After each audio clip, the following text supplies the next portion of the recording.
Legit question for rural Americans. How do I kill the 30 to 50 Enfornaxes that run 11 wind spirits within 3 to 5 turns while my small kids play?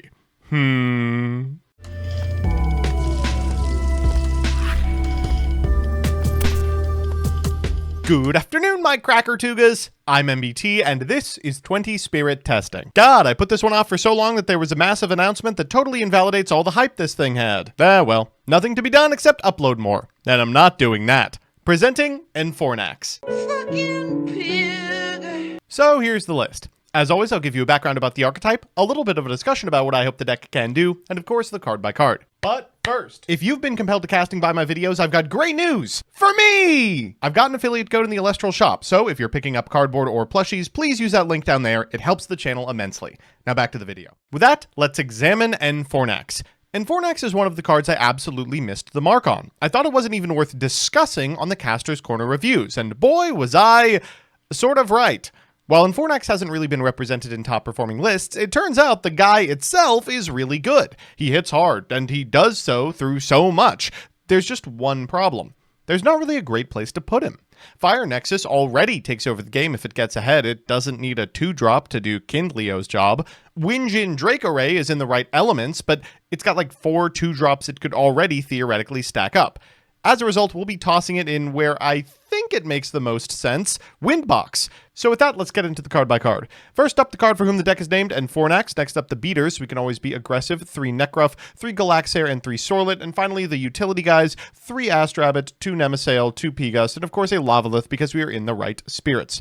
After that, we've got a copy of Earthquake, 3 copies of Tsunami, 2 Hurricane, 2 Aeolus, triple Ambro, triple Gorgon's Gaze, triple Shield, triple Poison Tipped, and a Resting on Your Laurels. The boy math here isn't fantastic. You can see we are in 5 different elements, but it's okay. We've got the Terralises for the Earthquake, the Vipyros for both the Enfornax and the Lavalith. It actually doesn't matter, of course, if the Nekruff is properly enchanted. 3 Leviathan, which is usually going under the dog, 3 Zaptor, and 9 Lycoris. So with that, let's check out a game. Our match is up against Blizztrix, and we have opened pretty well. An Astrabbit, foretelling 3 counter runes, is exactly where we want to be.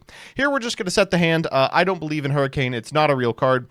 Let's go ahead and pass back to our opponent, who will draw for turn, and we get a glimpse off the Narpoon cast that they are on Blizztrix. So Blizztrix is a rough deck to be playing against. Obviously, so little of the game is going to be determined by how you or your opponent play the game, and so much is going to be determined by how good your mills are and how much you can force through.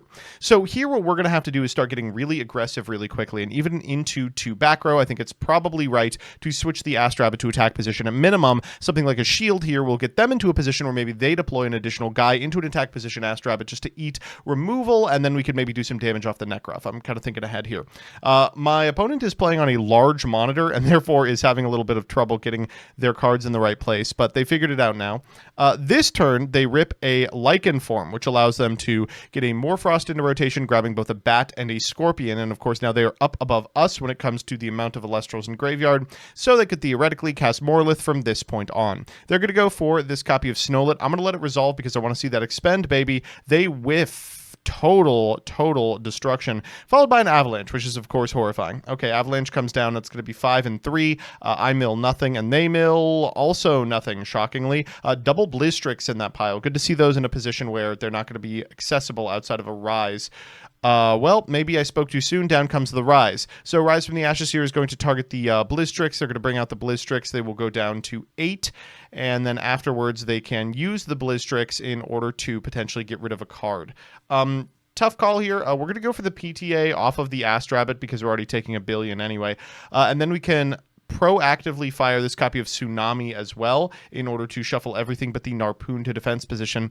They are going to go for the Blizztrix, and they are going to get one of the remaining cards, but of course against Blizztrix it's so much less about like the individual amount of spirits you're taking and so much more about maintaining control of the game. So here we're up at a differential of 8, so we can comfortably take 3 to get rid of the Blizztrix. So little hard removal available. We're going to go for this Nekruff line again. We're going to try and hit into the Snowlet, of course. Theoretically, they could just re-enchant it. We are going to go ahead and try and put them down to 7 again, just trying to get to a position where we are putting them as low as possible, as early as possible. They're going to fire off a Gorgons, and honestly, I really like that. They pay off the Harpoon here, already understanding that this game is going to require them to conserve. The reason they were doing that is because they have an Asprowl in hand, so it comes down, they're going to go for the effect, and we are going to chain Gorgons of our own. So we've got one turn to figure out an out to this Asprowl. Usually only an Earthquake will do it, but guess what?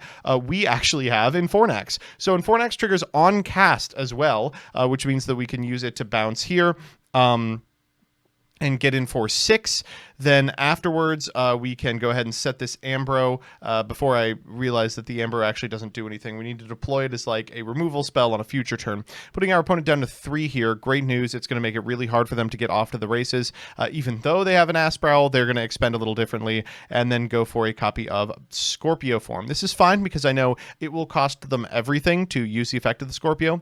They're going to go for the Bat here. They're not going to trigger the Bat because at end step, they're going to go ahead and eat the Enfornax. From here, the Galaxair wins the game on its own. We'll go ahead and deploy it. Ahead by 7 at the end. Pretty dominant performance, if I do say so myself. So we're back with the deck, and I love the Showcase versus Blizztrix. That's a deck you do not want to let cook. Let's do the pros and the cons. First, the pros. 1. Enfornax is really strong. At a time when removal is at a premium, having a piece of it is incredibly powerful. In many ways, it's a lot of what I'd hoped for Necrolith. 2. Windbox is still pretty good. There's a lot in this deck, and a lot of potential. It really just needs a way to equalize a board state that's gotten away from it. And 3, this is one of the few decks where you feel like a genius for holding Ambro. And the cons. 1, so this build has all of the weaknesses of Windbox. The cards aren't killer into an empty board state. They only really mount pressure if your opponent plays poorly. 2, Enfornax has 4 attack. That sucks. You don't want to get yourself into a position where you bounce the board and then put yourself dead to a Nobby or something.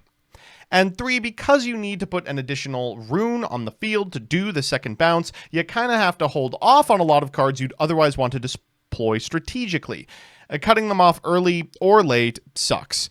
All in all, the card's cool, but until it has somewhere to go, I'll be skipping out.